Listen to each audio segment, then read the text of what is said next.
మేడ్చల్ మహిళా హత్య కేసులో బిగ్ ట్విస్ట్ నెలకొంది. నిందితుడిని పట్టించారు కండోం. మహిళతో ఏకాంతంగా గడిపేందుకు ఇమాం ఒప్పందం కుదుర్చుకున్నారు. మునిరాబాద్ సమీపంలో కండం కొనుగోలు చేశారు. అయితే షాప్ లో యూపీఐ పేమెంట్ చేశారు ఇమాం. యూపీఐ పేమెంట్ ఆధారంగా నిందితుడిని గుర్తించారు పోలీసులు. మహిళా స్వస్థలం నిజామాబాద్ జిల్లా బోధన్ సమీపంలోని సెట్టిపేట్. భర్తతో విడిపోయిన హైదరాబాద్ లోనే ఉంటున్నారు మహిళ. అయితే మేడ్చల్ జిల్లా మునిరాబాద్ లో ఓ వివాహిత దారుణ హత్యకు గురవడం కలకలం రేపిన విషయం తెలిసిందే. బండరాళ్లతో మోది ఆపై పెట్రోల్ పోసి మహిళ మృతదేహాన్ని తగలబెట్టడం సంచలనంగా మారింది. అయితే మేడ్చల్లో మహిళ హత్య కేసులో సంచలన విషయాలు వెలుగులోకి వచ్చాయి. మహిళను హత్య చేసిన నిందితుడిని కండం పట్టించింది. డబ్బు విషయంలో జరిగిన గొడవ హత్యకు దారి తీసిందని నిందితుడిని కండం పట్టించింది.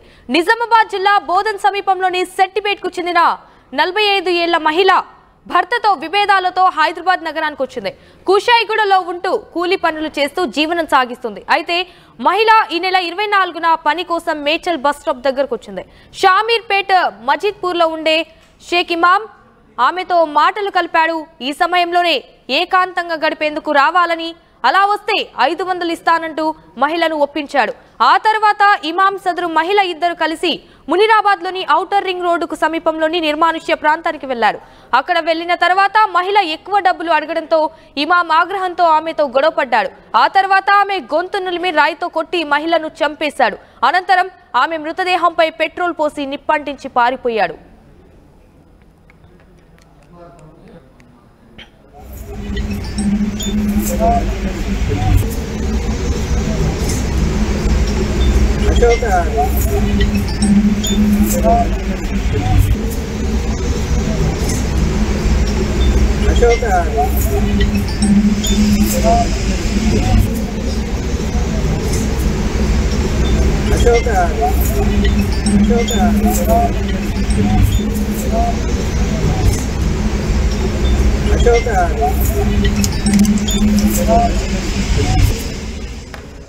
రైట్, ఇదే విషయానికి సంబంధించి మరిన్ని డీటెయిల్స్ మా ప్రతినిధి దేవిక ఫోన్ ఇన్ ద్వారా అందిస్తారు. దేవిక, చెప్పండి, ఘటనకు సంబంధించిన అప్డేట్స్ ఏంటి?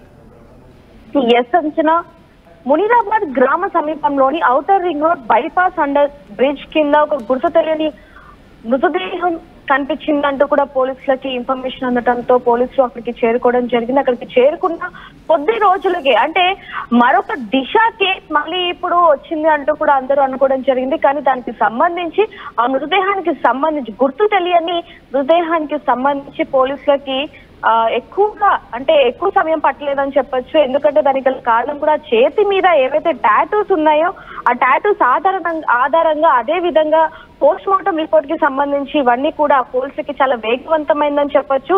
అయితే ఆ మహిళ మృతదేహం ఎవరిది, అసలు ఎవరు ఆ మహిళని బండరాలతో కొట్టి ఆ విధంగా కాల్చి చంపారనే విషయం కోణంలోకి వెళ్తే గనక, ఆ మహిళ కూలి పనులు చేసుకుంటూ ఉంటుంది. కూలి పనులు చేసుకున్న నేపథ్యంలో ఒక వ్యక్తి తన దగ్గరికి వచ్చి కూడా ఇద్దరు కూడా మాట్లాడుకోవడం జరిగింది. తన కోరిక తీరుస్తే గనక 500 రూపాయలు ఇస్తాను అంటూ కూడా మాట్లాడుకున్న తరువాత ఇద్దరు కూడా ఒప్పందం ప్రకారం ఏదైతే ఇప్పుడు మృతదేహం దొరికిందో, అంటే outer ring road bypass under bridge కింద ఏదైతే మృతదేహం దొరికిందో అక్కడికి ఇద్దరు కూడా వెళ్ళడం జరిగింది.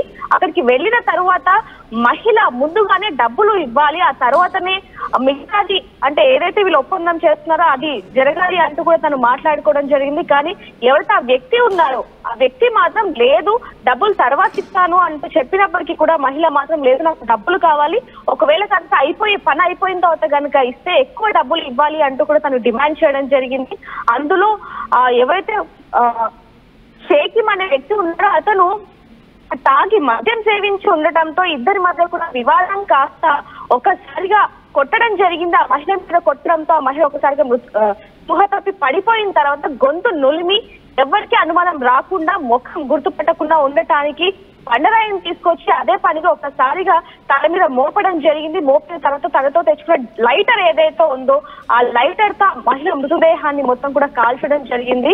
ఈ జరిగిన ఘటన సంబంధించి ఆ రోజు అంటే అక్కడ నుంచి కూడా చాలా మంది పనులకు వెళ్తూ ఉంటారు. ఆ పనులకు వెళ్తున్న క్రమంలో ఆ మృతదేహాన్ని చూసి ఆ పోలీసులకి కంప్లైంట్ ఇవ్వడం జరిగింది. అయితే ఇదంతా కూడా పట్టించింది మాత్రం కాండం అనేది ఇక్కడ చాలా క్లియర్ గా తెలుస్తుంది. ఎవరైతే నిందితులు ఉన్నారో అతను కాండం కొనుగోలు చేయడానికి అక్కడ దగ్గరలో ఉన్న మెడికల్ షాప్ కి వెళ్ళడం జరిగింది. ఆ మెడికల్ కొనుగోలు చేసే క్రమంలో యూపీఐ ఏదైతే ఉందో యూపీఐ వాడడం ద్వారా అతని అడ్రస్ ని కనుక్కోవడం జరిగింది.